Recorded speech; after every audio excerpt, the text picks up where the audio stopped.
We're going to study cognition today.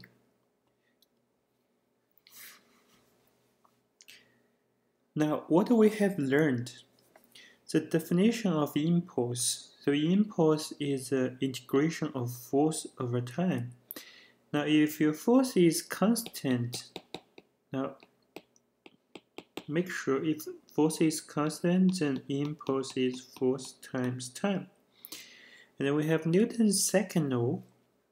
Total external force equals differential of momentum, which will also give us, if you do integration on both sides, you will have impulse momentum theorem.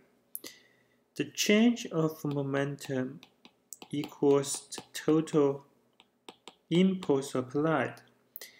Now, of course, what's happening if your net force is 0 will give you total impulse to be 0, and then your change of momentum is 0, which give you momentum is a constant. And if momentum is a constant, we call it conservation of momentum. Now, today we're going to apply momentum conservation to cognition problems. Now, cognition is carefully defined in physics. So you have two objects or more than two objects. They are in a state before cognition, and then they collide at some point. And then after they collide, they just fly away from each other, so there's no interaction between them. Now, during the cognition, during they have impact with each other, there is strong interaction between them, and that is cognition. Now, whenever you say cognition, it means we are taking an assumption. The assumption is that the interaction between the objects involved in cognition is the only interaction matters are internal force. So basically for cognition, we neglect external interaction. It's either because the interaction is very small, or because the external interaction only applies for a very short amount of time. Anyway, the external impulse is very, very small. It doesn't have to be 0, but it's almost 0. Then compared to the internal interaction, external impulse is very, very small. So we can simply neglect external impulse, only concern about internal interaction, internal impulse and the internal force. Now, because we apply this impulse approximation, which means the external impulse is very small, can be neglected, so momentum is conserved for any condition. So basically, I hope this becomes your instinct. Whenever you see the word cognition, it just implies you need to apply conservation of momentum.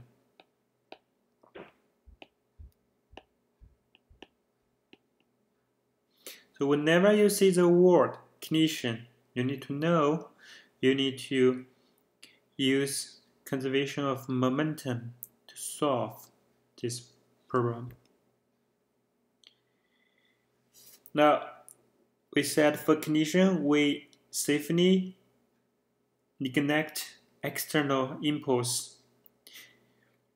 We have very strong internal interaction between the object during cognition. Now, for internal interaction, internal force, say you have object 1, object 2, they collide with each other.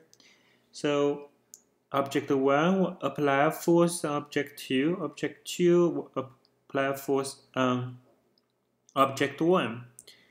So please recall what is Newton's third law. And if you forgot, pause this video and try to recall that.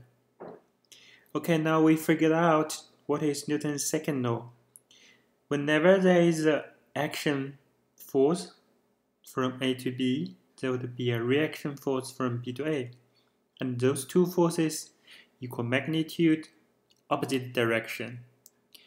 What does that mean? So you have of FA on B equal negative FB on A. So what is the impulse from A on B? It would be FA on B times T. Impulse B on A times T.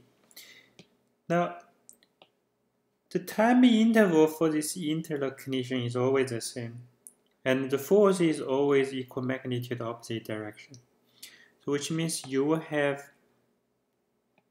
this. The impulse from 1 on 2 and the impulse from 2 on 1 is always equal magnitude and opposite direction too.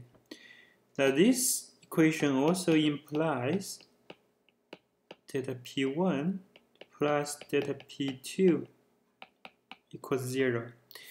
Means the change of momentum of P1, change of momentum of P2, they add up to 0. Which means if you consider those two objects as a system, their momentum doesn't change. Momentum conservation. So this is how we create momentum for condition in this class. So because of the impulse approximation, momentum is always conserved during a condition. That's what I said. This has to be your instinct. Whenever you see condition, it means momentum conservation. So for the system, initial momentum equals final momentum. Okay. Now, we need to distinguish.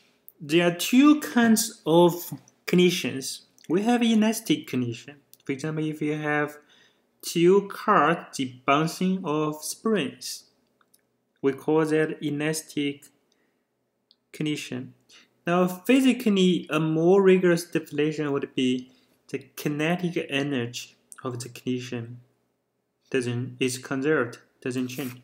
So you see, for elastic condition, you have two conservation equation. Momentum conservation P1 plus P2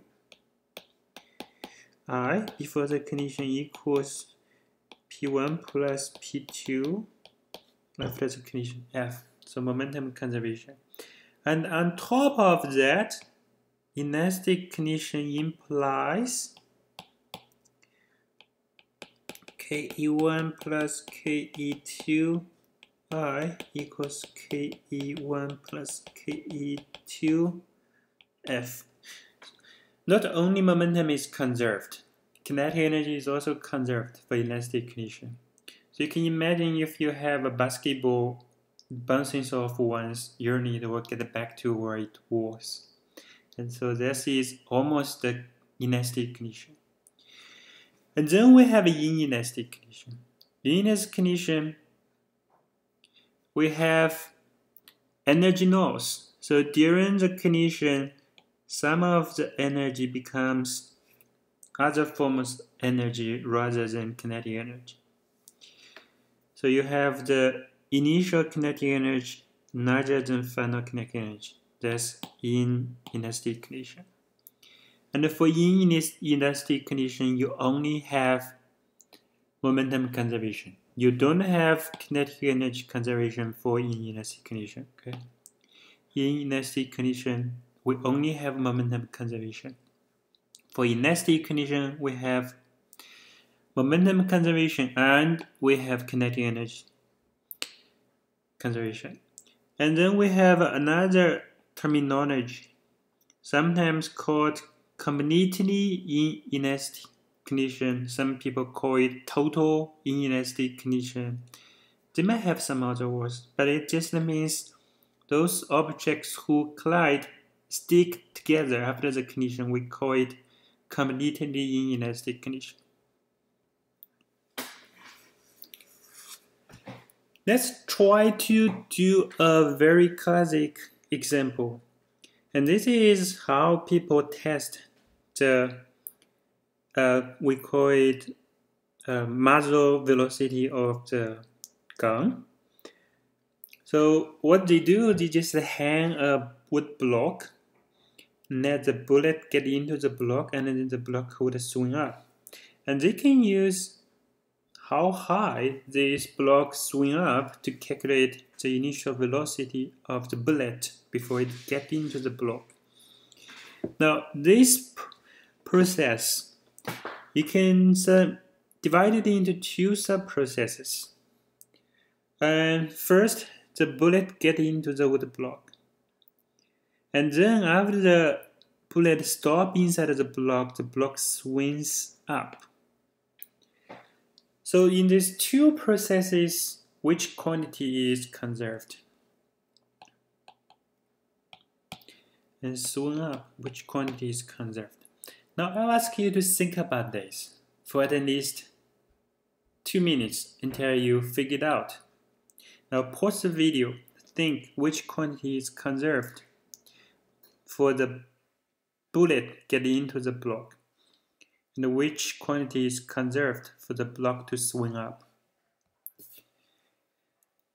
Now welcome back. I think you should have figured out that it's when the block is swinging up. We're more familiar with that, right? What are the forces doing work on the block? See, there are two forces acting on the block. The tension and gravity. But tension doesn't do work because tension is always perpendicular to displacement. Always.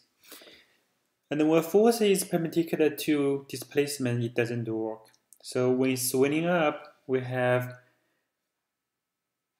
tension doesn't do work, gravity doing work, which means only conservative force doing work, so mechanical energy conserved. So here, ME conserved. And when the bullet shoots into the block, we can treat it as a collision, and whenever you say it's a collision, momentum is conserved. So we can build two conservation equations. So mv1, that's the initial momentum, v is the velocity of the wood block after the bullet getting into it, and momentum conservation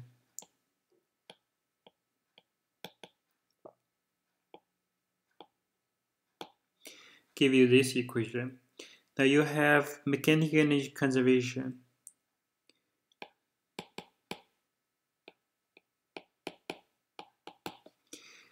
Which will also give you a conservation equation. So you have initial mechanical energy 1/2 m plus m v squared equals to m plus m g h. So you get two equations now. If you know this m, it's only two unknown. So you can eliminate v, so you can find the relation between v1 and h.